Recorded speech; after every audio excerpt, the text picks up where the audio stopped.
far as news though goes, I wanted to talk about the box office. So it says how much every Star Wars movie made on their opening weekend. Now this is an IGN article. It's a little deceptive because the problem is they don't adjust for inflation, so they're just giving you the raw numbers. And I was kind of surprised by seeing some even even with the original Star Wars being 40 years old now.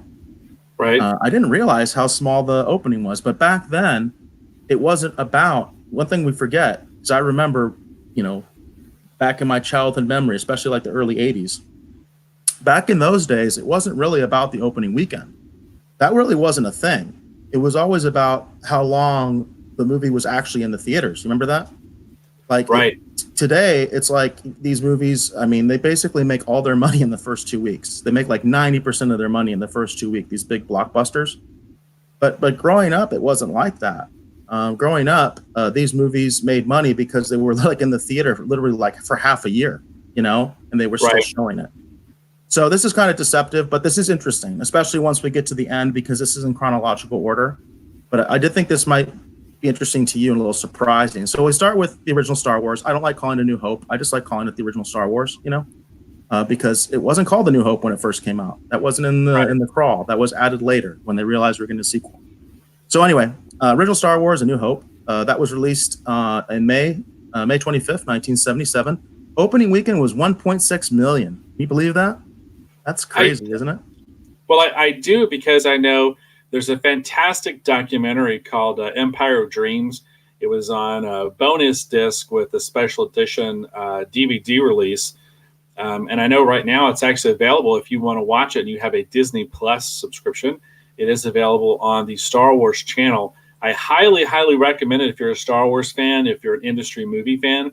It's very fascinating to watch and see everything that went into a lot of the creation, the financing, and everything for the original three films. Of course, Star Wars Empire Strikes Back and Return of the Jedi. Now, I do know from that special that they talked about a lot of theaters did not actually even want to screen Star Wars. They were not interested in it whatsoever. I can see that.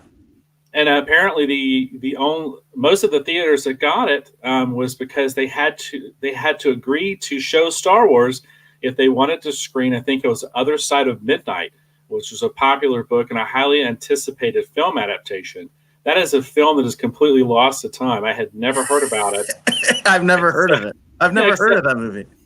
Except for that documentary. So that goes to show you how history is. So the fact that the opening weekend was only 1.6 million, it kind of makes sense because they were not in as many theaters as they had hoped, because the theaters weren't interested in it. It just looked like some weird schlocky sci-fi film and they weren't interested. So I'm not too surprised. And like I was saying, back in those days, that's not how they didn't make their money in the first 2 weeks. That's not how movies made money back then. They made their money through these epic long runs. I mean, I think the original Star Wars was still in the theaters like for a year after it came out, Right. So and that's how Titanic set its top of the box office record that still has too. It was because of how long the film was in theaters. That's why that film has, I think it's been bumped now, but for years and years, it was the number 2, top highest, box office grossing film of all time. And it's because it was in theaters for so long. People kept talking about it. More and more people would go check it out and see it. And it was the longevity, the run of the film, which is why it made as much money as it did. So then we go to Empire. Release date is May 21st, 1980. That's another thing is in the quite a bit of time. We lost the feed for a little bit, but we're back. Opening weekend for Empire Strikes Back was 4.9 million. So they increased substantially, but still that's a surprisingly low number to me, even within the context of how movies worked back then. Surprising. Now, again, these are not adjusted for inflation. So these numbers, if they're adjusted for inflation, will be much bigger. So keep that in mind. These are the raw numbers. Going to Return of the Jedi, that was released May 25th, 1983, 23 million.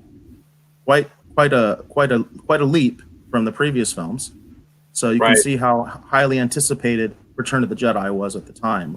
we forget that too, because back then, everybody knew that the story was kind of ending.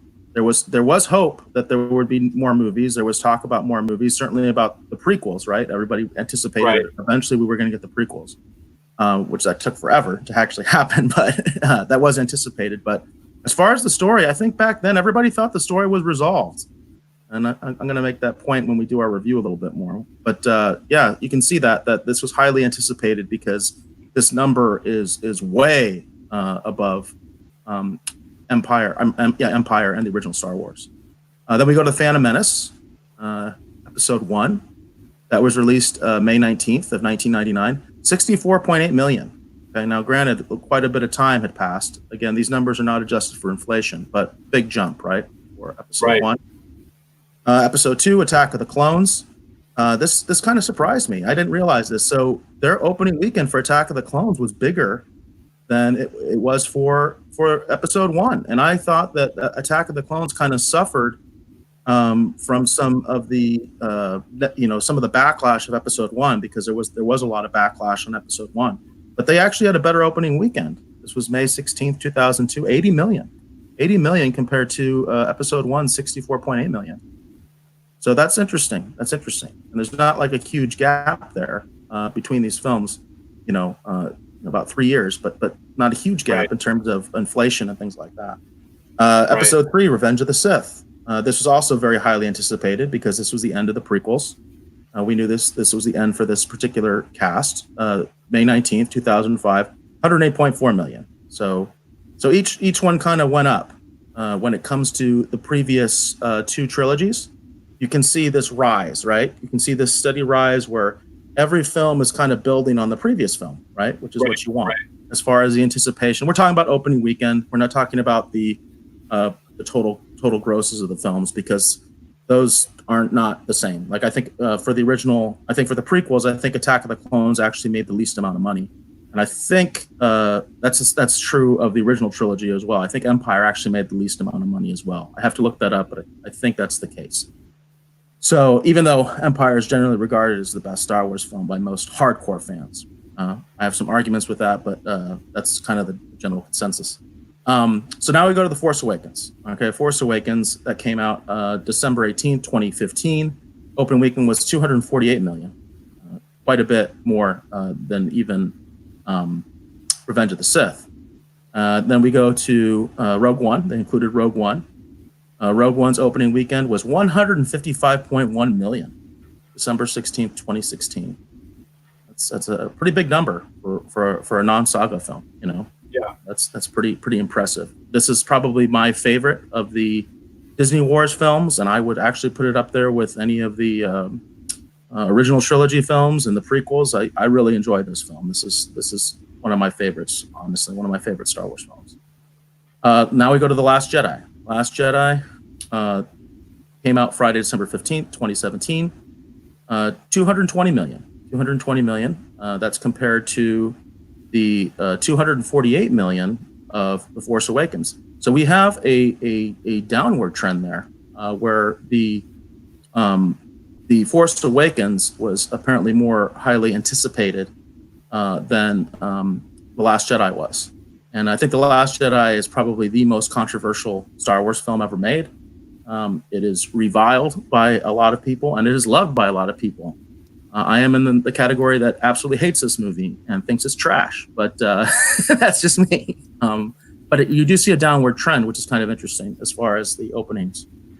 And then Solo, A Star Wars Story, they included that in this list. Came out Friday, May 25th, 2018. 84.4 million, and we all know Solo was kind of a flop. And the as they say, the numbers don't lie. So Solo was I always argue that Solo was the film that nobody wanted and nobody asked for. And it also was, in my opinion, it was like a soft remake. It was going to lead. If this movie had been successful, I guarantee you, they would have introduced the rest of the original trilogy cast, and we would have gotten a new Star Wars movie, a new Hope or whatever. I guarantee you that's what they were trying to do, and I'm so glad this movie failed because of that. Whether you like the movie or not, that's I believe 100% that's what they were trying to do, was recast the original characters and make their own original trilogy. I think they totally were going to do that. Then we get now to The Rise of Skywalker, and this is the news. This is the latest, the new number. This is the latest number for the opening weekend. Came out on December 20th of this year. 176 million. Now that is compared. We won't compare them to the standalones. But that's compared to 220 million for The Last Jedi, and 248 million for The Force Awakens. So interestingly enough, what you see here that's interesting to me is, whereas the other trilogies kind of built on each other, this trilogy has been going down in anticipation. The numbers have been going down for opening weekend. And these are the worst numbers of the new trilogy. I would really like to see these numbers adjusted for inflation, just to really compare them to the previous trilogies. But there's no question that the current trilogy has been going downward. And I'm going to be really curious to see what the final numbers are for the Rise of Skywalker, because I think it's going to be pretty bad. I don't think this is going to be a home run for Disney as far as the numbers go. But definitely we can see, as I say, numbers don't lie. The anticipation has been going downwards for the new trilogy, as opposed to the other ones where it kept going up. Every opening weekend was bigger and bigger. So I wanted to point that out. Well, it's interesting. I mean, I think, in all honesty, I think Rise of Skywalker was still probably, I think it'll still probably break $1 billion. I don't think it's going to be a $2 billion film like, Force Awakens. And I think, wasn't Last Jedi a $2 billion film as well, I think? I would have to look at those to see. Yeah, I think it'll still make money. And the reason I'm glad for that is because I like Star Wars and I want to see more Star Wars content down the road.